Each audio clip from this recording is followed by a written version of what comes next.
The great Kory Kozak is with us, an established, a distinguished producer in sports programming, has done so much great work from Golf Channel to ESPN and beyond. We're going to dive into his career and have some fun showcasing it. I'm Bryan Fenley, an anchor at Fox Sports Radio. Let's start here, Kory. What is it about storytelling? And I know you have multiple Emmys, and we'll get to that in a minute, but what is it about storytelling that is so fulfilling, is the most rewarding for you with putting together these eloquent pieces? Yeah, I think getting to the nut, getting to know people, getting down to the people who are doing it, and telling stories of real people that should be getting credit and should be heroes and should be uh, appreciated, and I think a lot of times the real stories get lost, other than just who won the game and what happened there. The real people out there are the stories, and it's just they're far more interesting, and it's amazing to see what some people overcome and what they go through to do things and to sometimes it's to accomplish something great, and sometimes it's just something as simple as just being able to participate, and just being able to tell those stories. It's rewarding, and there's just a lot more to it. There's the Tiger Tracker, and then there's the Kory Kozak Emmy Tracker. I think you're up to 12, if I'm not mistaken. Correct me if I'm wrong, but That sounds about right. that sounds about right. And what I figured and found out, Kory, is that your 12th came with a Spanish feature, right. which I Yeah. watched yesterday, and I was certainly moved. It was a beautiful piece, and it showcased a golfer from Argentina. How did you come up with this, and what was it like putting this together?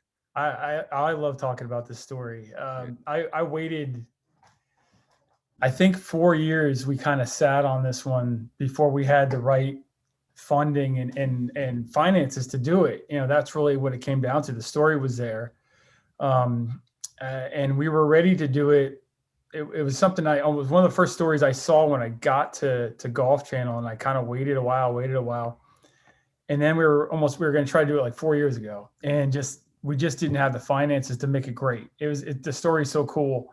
Mhm. This kid, Dylan Reales, and his how hard it was for him to get into golf, and then what he had gone through to just be a junior golfer. I mean, he was taking a train 2 hours back and forth to get to a course when he started out.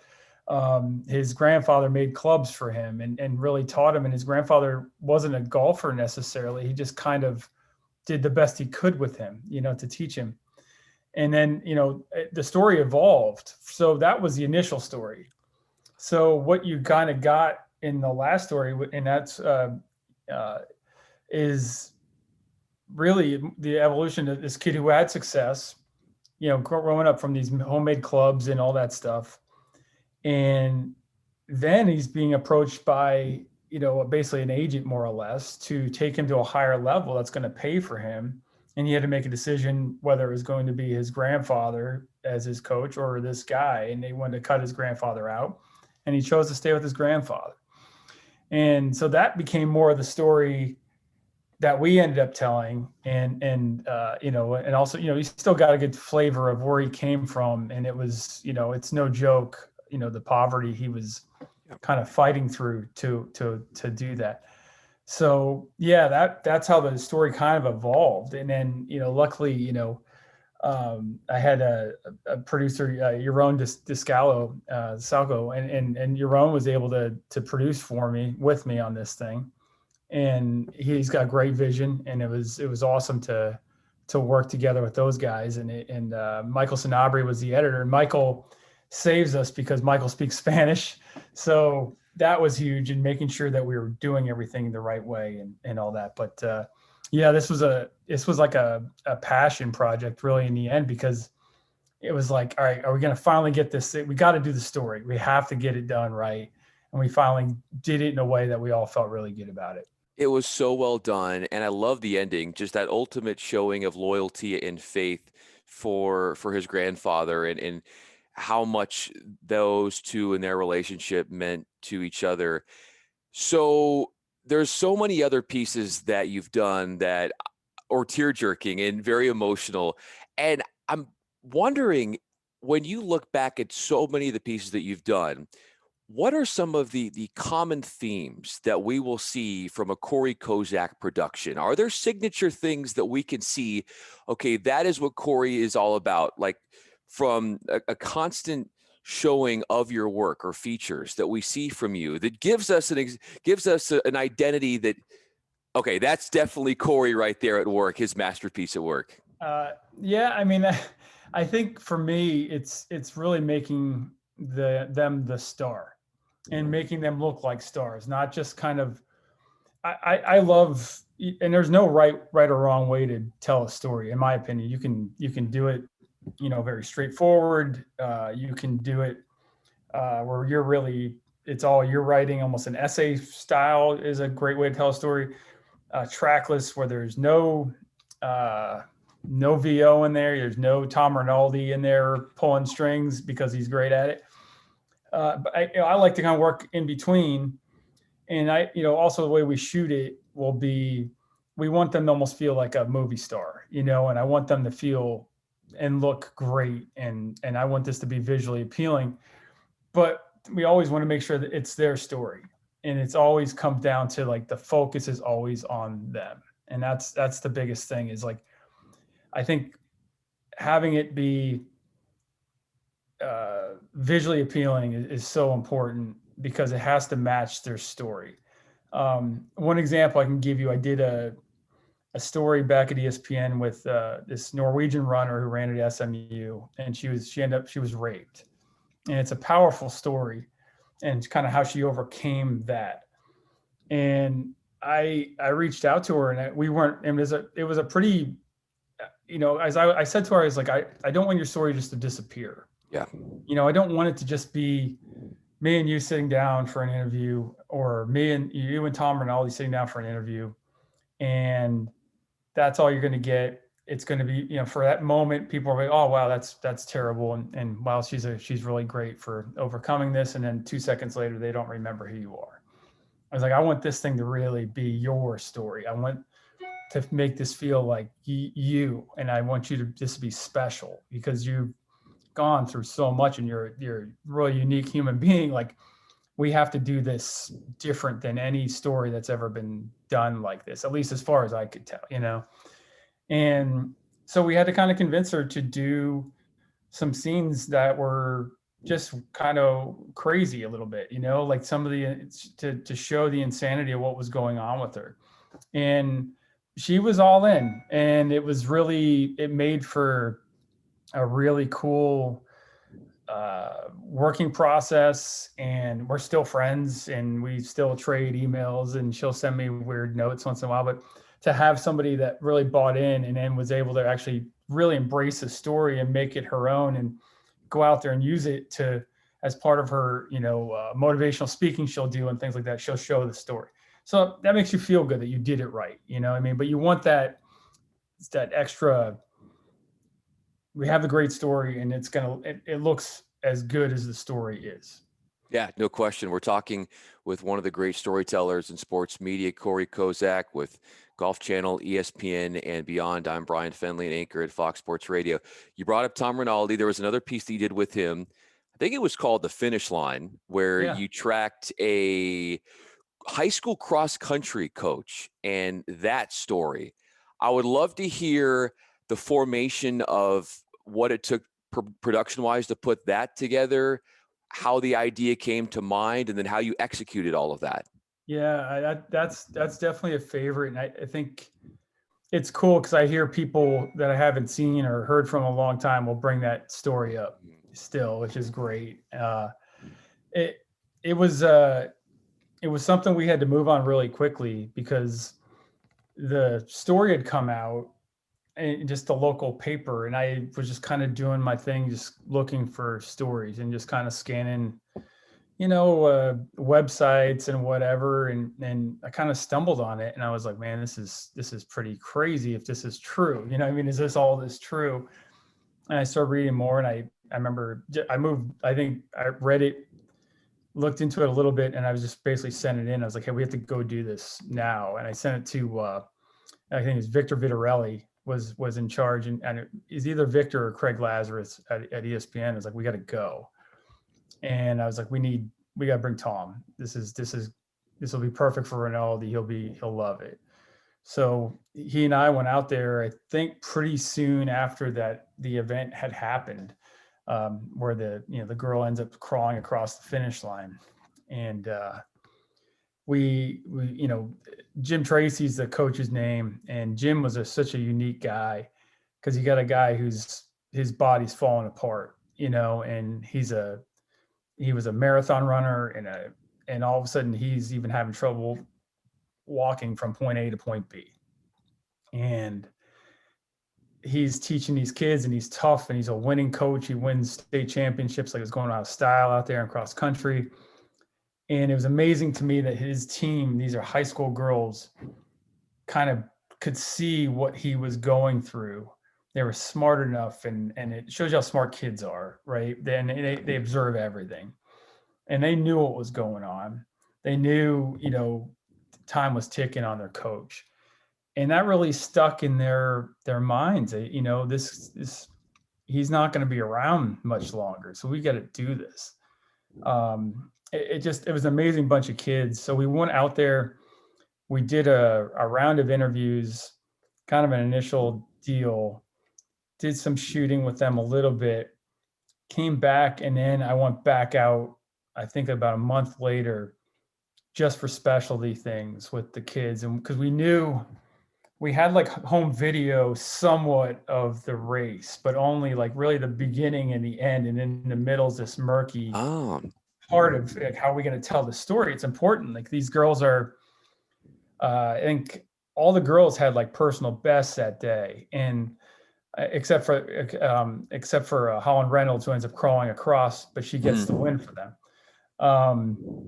But all the other girls came, like, really rose to the occasion to do this, but there's no video of them, and so like, all right, we have to figure this out. So it's like, we're in San Francisco, so we took them to a park, and there's this crazy wooded scene, and there's a great place to run through, and it's right near their high school. So it worked out perfectly. And we kind of just created these scenes that we knew we would need to use to make this thing work.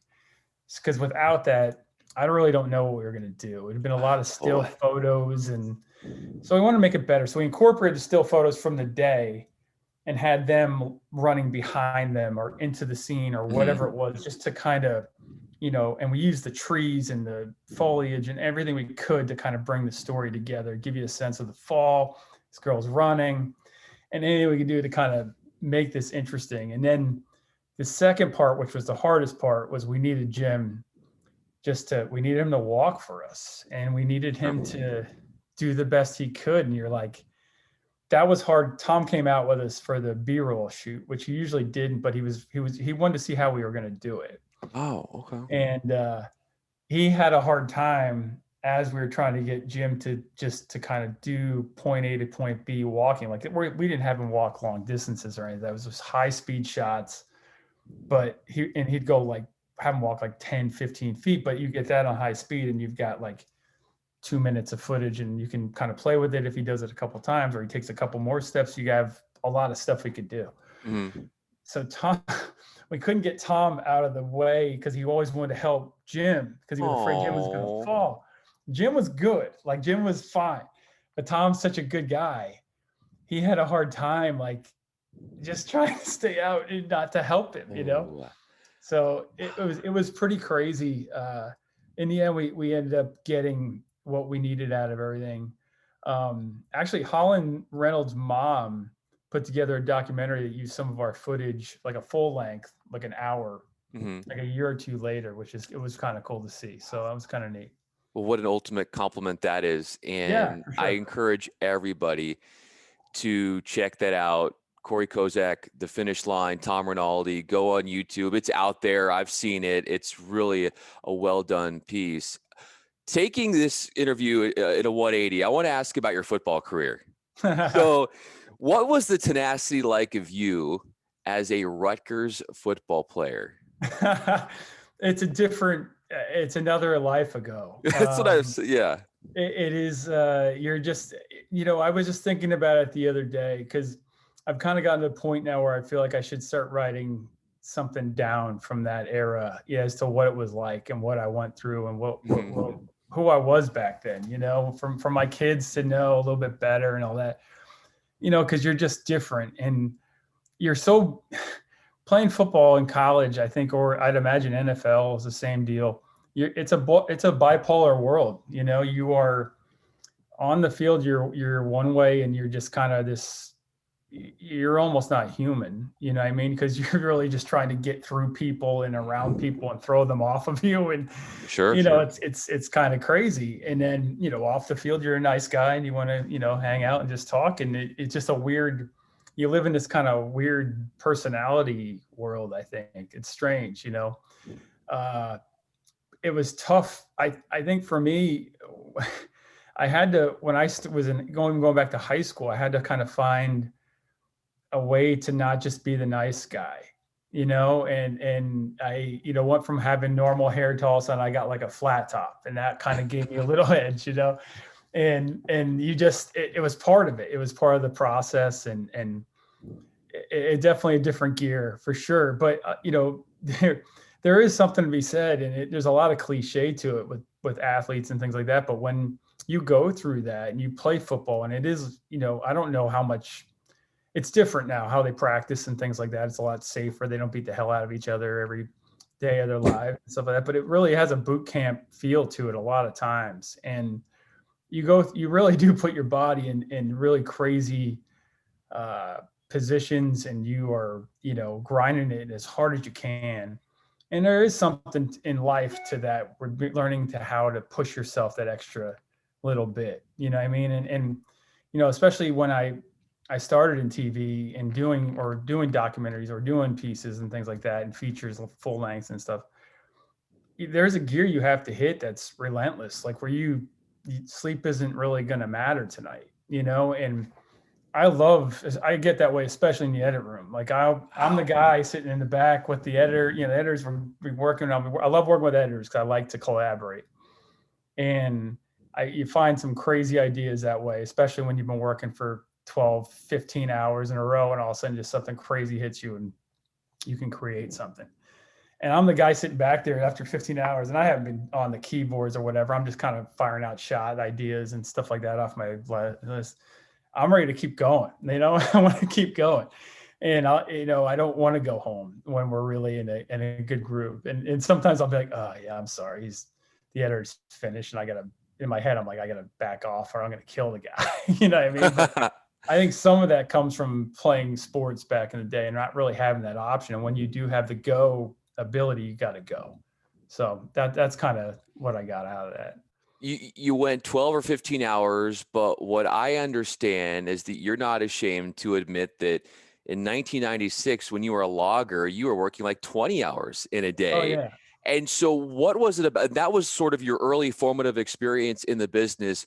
Why, despite the arduous hours that you put, did that signal to you that, like, I got to be in this business? Like, I don't care how little I sleep. This is for me.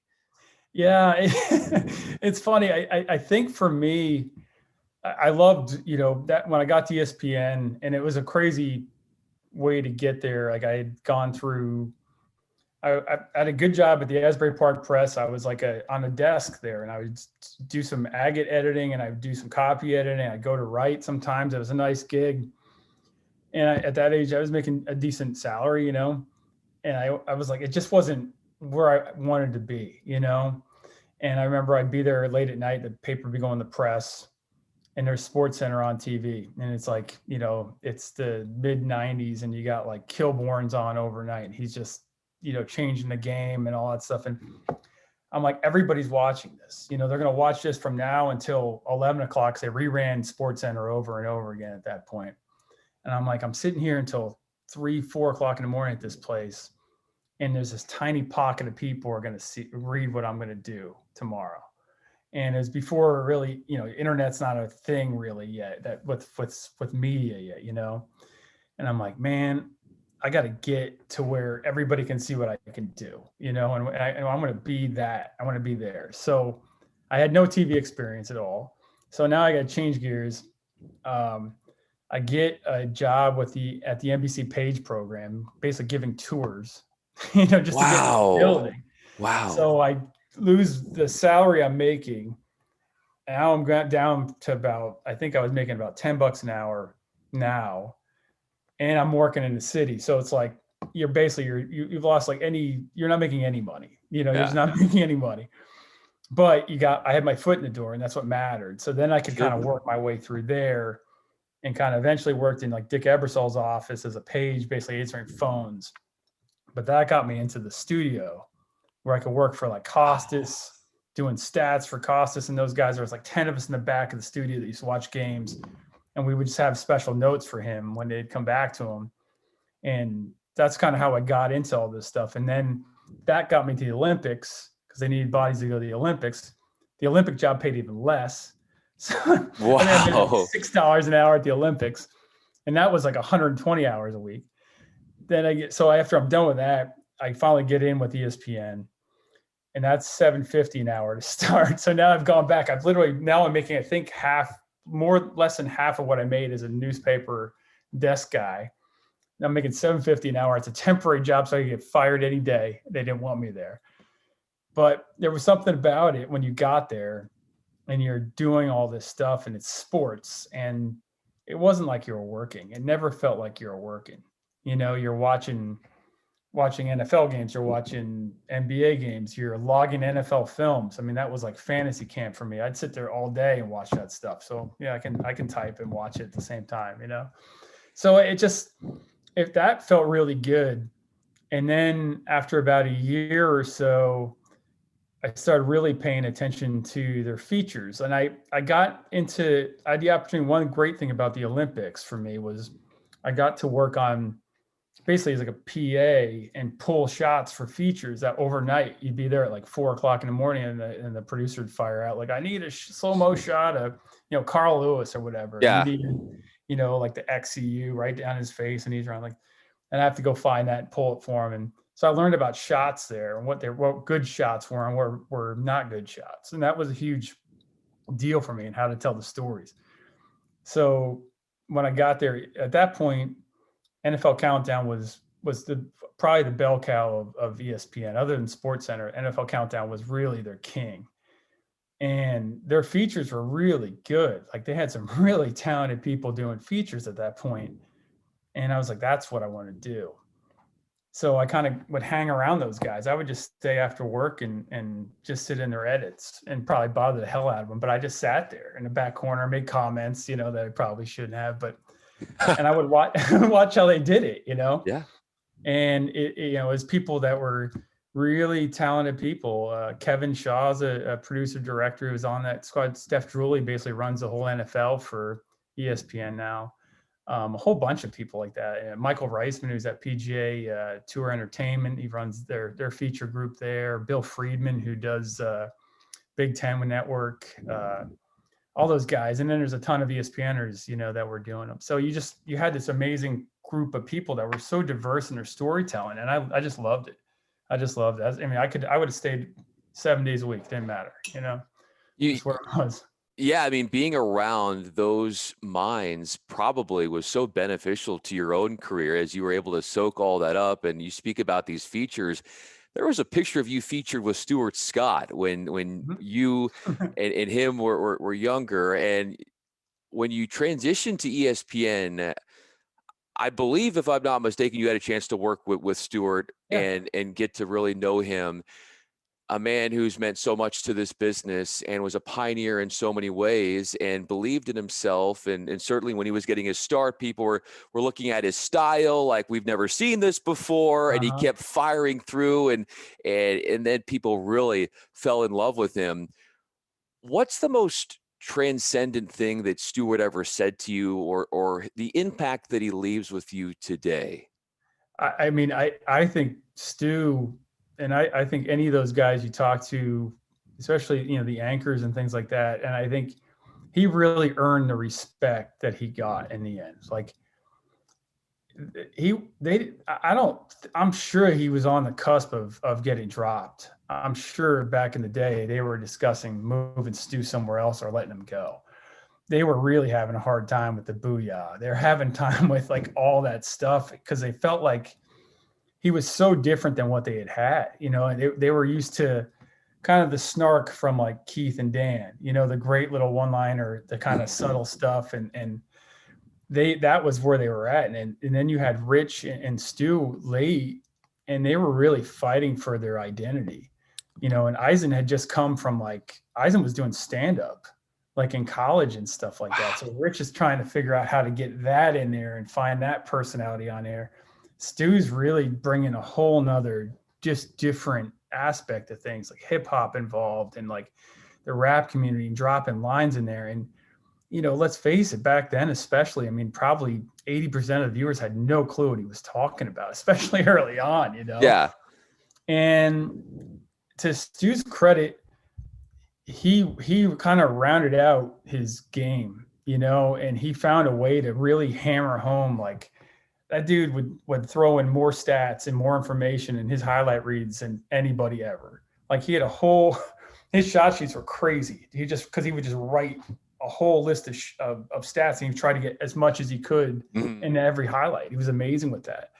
And then his personality really came through. I mean, but where he really grew to me was like, as I, moved on from being like a PA and doing highlights and things like that and working on SportsCenter with him to where I was doing features, he became kind of our go-to when we created like the Sunday night feature on SportsCenter back then, which became like this big marquee spot.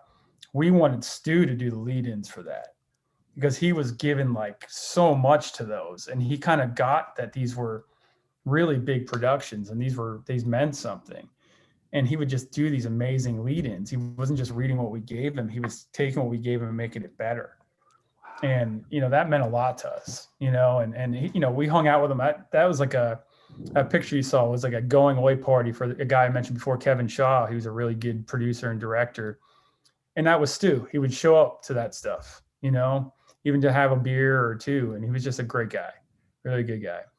What was it like to see, you pointed out when he was first beginning at ESPN that people were having a hard time seeing his style, but then the younger generation fawned over him and his ratings started to boost. And so you saw a man who believed that he had something, was criticized, and nearly, like you said, was moved to a different position, stuck with it, and then just blew up and exploded onto the scene. What was that like for you as an inspirational figure to see a guy like that go from one, start to just absolutely taking it to the next level? It's great. I mean, anybody who I hate to use the phrase think out of the box because you're not really thinking out of the box and use that phrase, but anybody who's different, if you think differently, Stu should be the guy you look towards. Kenny Mayne should be the guy you look towards. Like, they're guys who just took their own thing and really made it. They really made it into something really special. I mean, it's horrible what happened with Stu. He died so young and all that. But he left such a big legacy. And not just because of what the talent that he was, because of how many people he touched and the motivational factor and inspirational factor that he gave a lot of people like, oh, I can do this, and we have a chance to do this. And if he can do that, maybe I can do this, and I think he really was part of like a huge movement, at ESPN at that point. It really helped the network grow. He really did. Speaking of legacy, transitioning to golf, it wasn't long ago, Kory, when you were part of the creation of documenting the Tiger Slam and looking at what Tiger did in those 10 months where he won 4 straight majors, and you put on this big production at Golf Channel. I would love to hear what it was like being inside the boardroom when those decisions were being made as far as what you're going to use for this feature, and then how you pulled this thing off. And it was, like I've used the term already with this interview, a masterpiece. Oh, thanks. It came down to we wanted to make sure that for this thing, because we know there's so much Tiger that is to be told. So my thought was like, we have to stick to that time frame. It has to be the Tiger Slam, and that's where we're going to stay. And I also felt like that would help us with interviews, because I felt like if we, at that point, a lot of guys hadn't come out to talk about a lot of things with Tiger. Stevie Williams for me was the guy we had to have. Like we had to, if we didn't get Stevie, we didn't get Butch Harmon, but mainly Stevie to me was like, he was there. He was the whole thing. At that point, they're best friends. They're together all the time.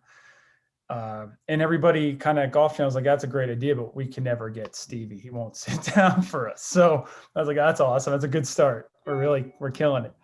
So we reached out to Stevie and his people. It was one of the first guys we reached out to, and we're just like, hey, what can we do? Like anything we can do to make this happen. And we knew he had a charity. It's like, how about we, whatever you name it, you give us like a reasonable number and we'll contribute to your charity just to make you happy to see this. We're good faith.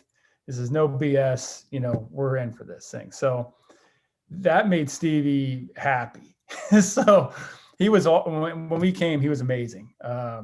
He couldn't have been better, and he really helped tell the story. And then, Butch was great too in there.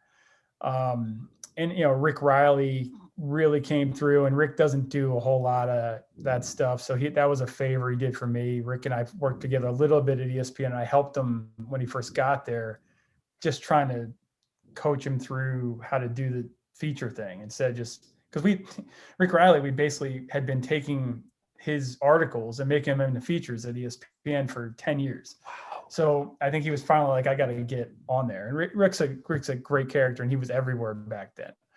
So Rick really kind of hammered home some great like summations of what Tiger was, where he was, who he was, and all that. And then I thought Stevie was just so big for us, and just kind of like filling in the blanks of really getting us like where Tiger's mentality was, and how Stevie kind of would talk him into things and talk him out of things, and maybe Tiger would just blow him off at times. But I thought that interaction was amazing. So my final question for you, Kory, is when you look back and you flash back at all the features you've done, all the athletes you've interacted, whatever sport it is, and you've done pieces on them, who's the one that has changed your outlook on life the most, has had the most indelible impact on you as a human being?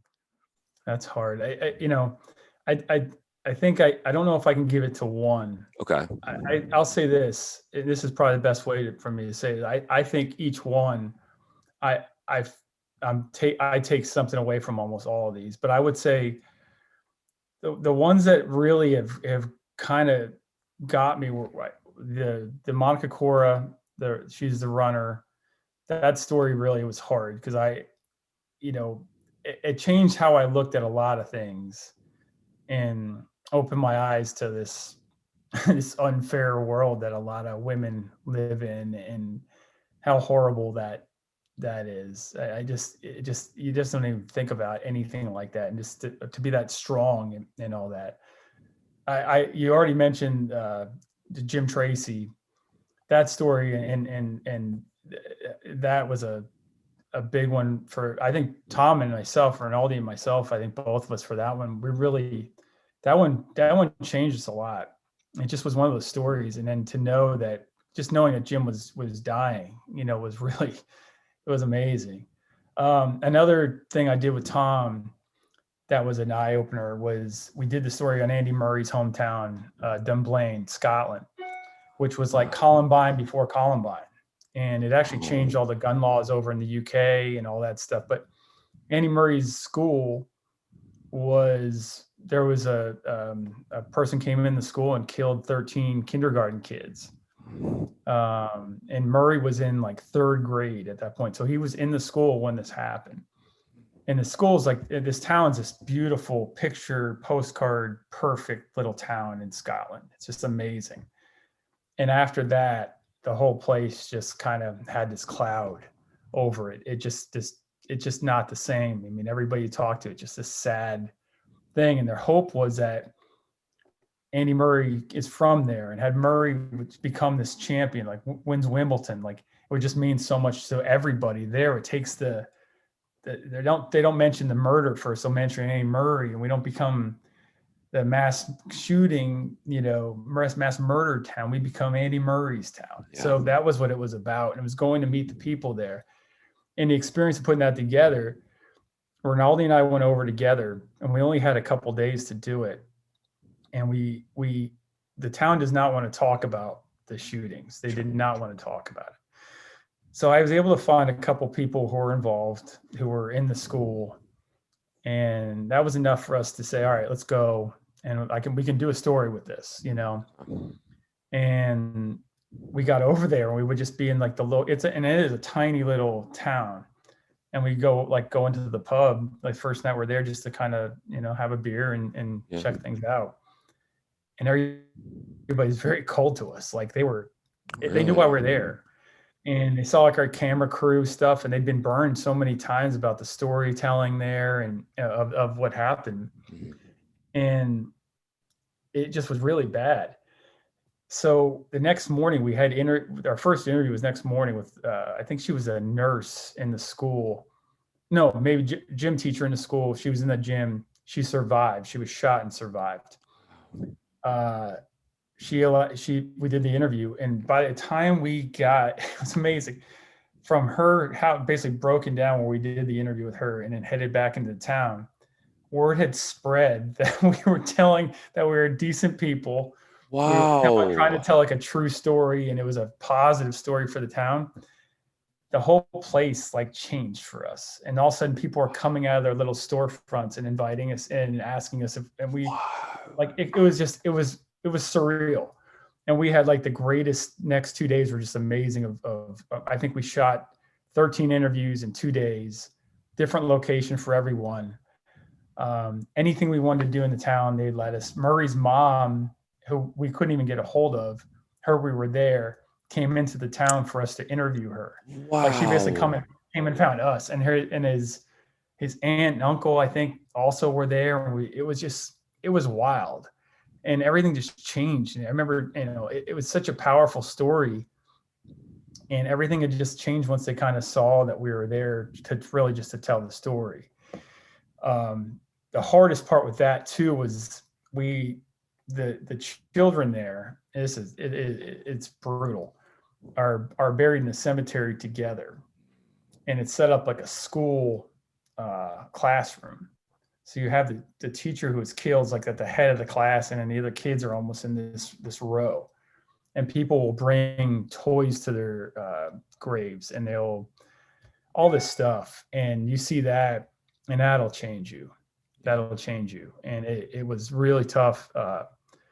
Tom had just had, I think his son was probably about the age of these kids, about kindergarten age. So he really was going through a tough time with it. And I didn't necessarily get it right away with where he was at until we got to the cemetery. And then I got it. Like, it just really was just like, wow, okay, this is why we've been struggling here, and it made you want to make sure you did an amazing job on the story. And you didn't want to let those people down because they've been let down enough, And Andy Murray goes on to win a couple majors, a couple Grand Slams. So he has made that town proud, and they found a little semblance of hope through all the misery. It takes one talented person to find a good story. It takes another to execute and turn that story into something that is very appealing.